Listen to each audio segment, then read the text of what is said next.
Going into the hometown of Raymond Scales, 416 Midland Avenue, who defrauded the U.S. government and pulled a scam on them because they weren't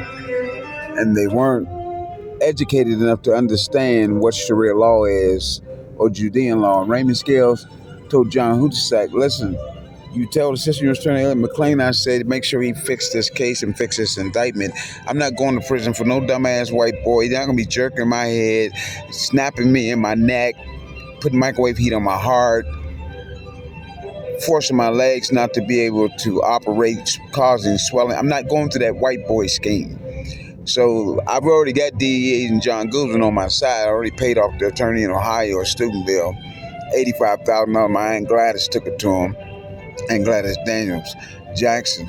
And believe me, I'm Raymond Scales, 360 slam dunk king, fastest curveball pitcher in the world, First Baptist age, Cincinnati Reds trying to recruit Amy Raw and Raymond Scales. But Raymond Scales is not going to prison for no white boy under no circumstances. You can forget your scheme, your scams.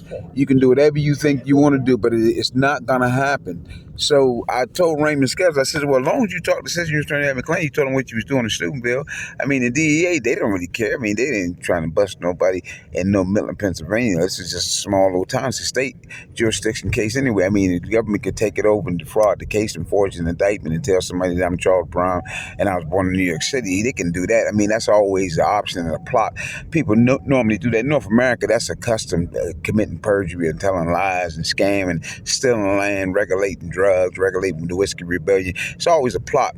Raymond Scales said, do you think I'm going to let them whiteys jerking my head like they're going to be jerking your head once they try to say that you're the criminal and I'm not the criminal and they know I'm the criminal, pitpa.smoothcriminal.net, but you'll make $1 billion for the book and the film in 2020 to 2025. You can release it. There ain't nothing they can do with me because they don't have no jurisdiction. And if you think I'm worried about them dumbass white boys, I'm not thinking about Raymond Scales used to do this. 360 dunk right here to the right. The government's trying to make me stutter. Raymond Scales said they can kiss my ass. You tell them white bitches when I'm in heaven, they can go to hell. They can never catch Raymond Scales, Samuel, Big Red Scales, the racketeering king, or Curtis Lucky Bradley. We made a fool out of them, and that's all they are, is a fucking fool to a log bar. And you'll never put Raymond Scales in prison because I got the scapegoats, and I got the police protection, and I got the DEA doing whatever I tell them to do, and I could trick that dumbass jury in the third circuit and any judge in the world. And you tell every white federal agent to strike you in your heart to kiss my ass and tell them to go suck their dogs' dicks, because if they mess with Raymond Scales, I'll blow their brains out.